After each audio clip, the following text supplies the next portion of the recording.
I have to say this first. No matter what you hear me say, no matter how I tell my story, no matter what piece of information I lay out in front of you, please tag that with "cause of God." My life is favor. You know, Bishop Jakes told me one time, when you got favor on your life, no matter what you're thrown into, you're going to always rise to the top. I have been thrown into a lot, but because of favor and grace, I just keep showing up somehow, man, no matter what they do. And so all of this that I have is really because of the grace of God. Now, I'm going to tell you something. You got to have a tremendous work ethic to be successful in here. In other words, and you can relate to this, you got to have a lot of dog in you. You really do, man, if you want to be successful, because it's going to be a lot of trying times. So you have to have a tremendous work ethic. But you got to have faith. Faith without works is dead. Albert Einstein said once, he said, imagination is everything. It's the preview to life's coming attractions. Everything you have, everything we have in this world, somebody imagined it. It's your imagination is tremendous. Somebody was sitting on the phone one day talking with a cord to the wall and said, man, I wish I could just go outside with this phone. Everybody in here got a cell phone. Somebody imagined that. Somebody got tired of riding in a wagon cross country from slavery to freedom. Somebody said, I wish we had something that made these wheels move by themselves. We drive cars. People got tired of driving from New York to LA. Somebody said, I wish we could fly. We got airplanes.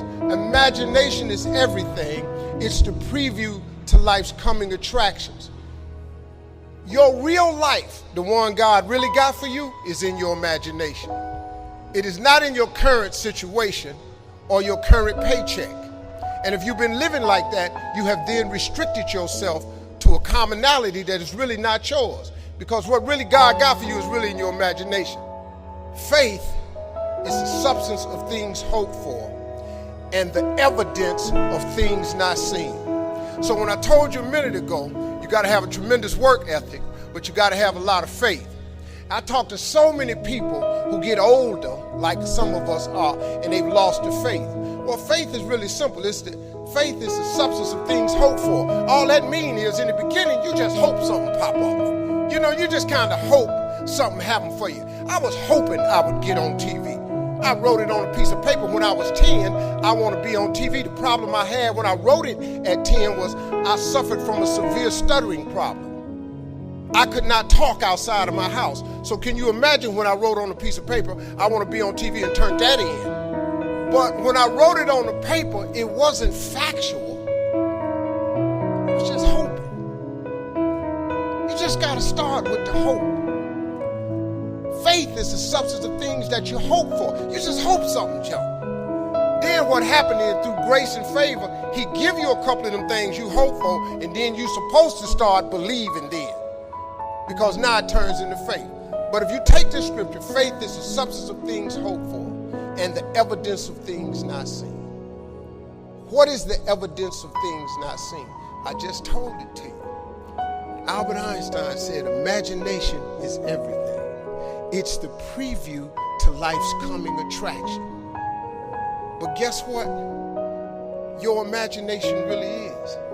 It's the evidence of things not seen. Because your imagination, you know why it's the evidence of things not seen? Because you're the only one can see it. Your imagination is actually God showing you a preview of a coming attraction that he has for you. The moment you don't believe in your imagination, you negate what he got for you.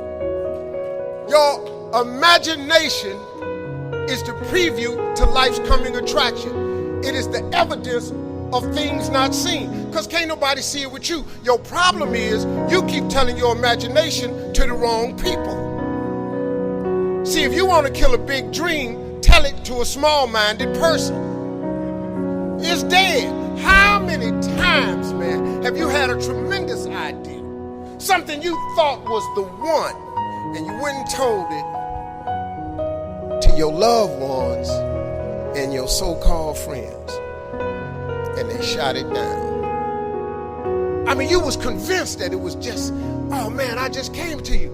And you told it to them and they shot it down. And you thought since they was your loved ones and their friends and they got your best interests at heart, you believed them.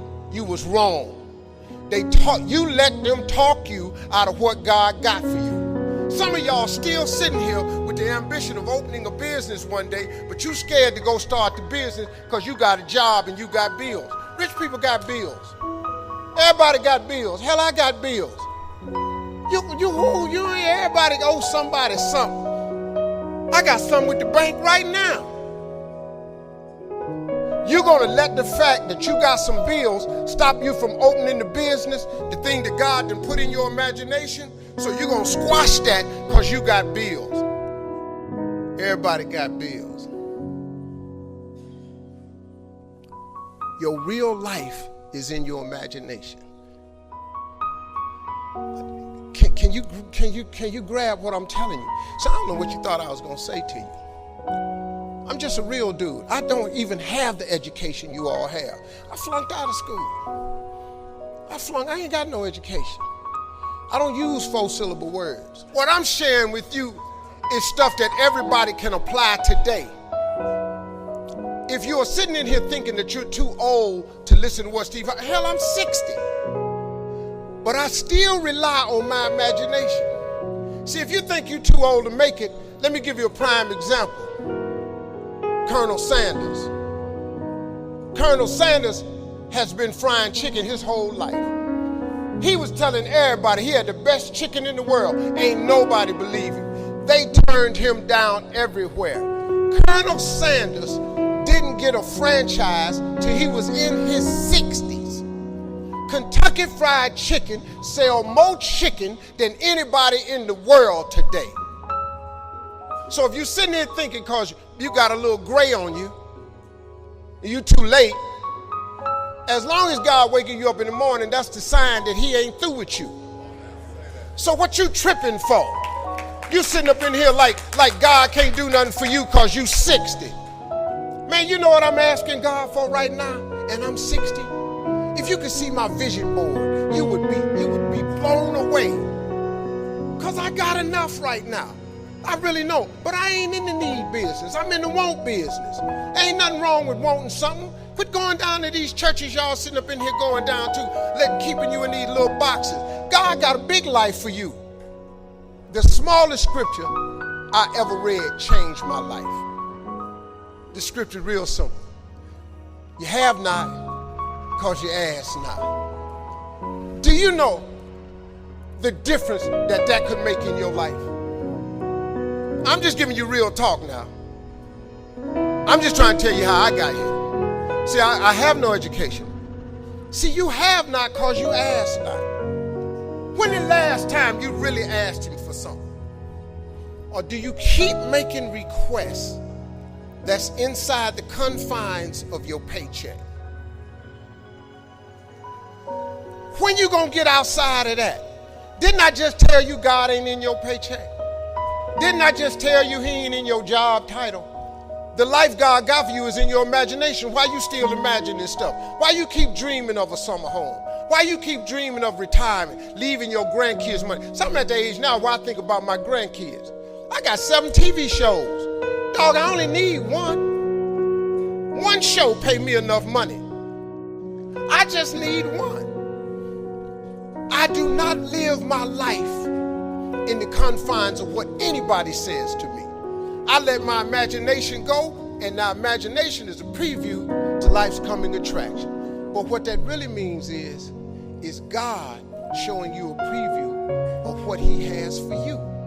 So now, if you have not because you ask not, do you understand if you up your ask, he has to up his give? Just period. This is simple stuff that anybody can apply. You ain't even got to have no degree to do this. You don't even have to have no money to do this. You can start this today and change your whole game because you're going to need grace and favor anyway. You up your ask, he up his give. You have not because you ask not. This ain't a magic trick, man. I get tired of rich people talking to people and they make you buy these programs and stuff so they can drag you out for 8 years. You can get the program. I have asked God for some tremendous stuff.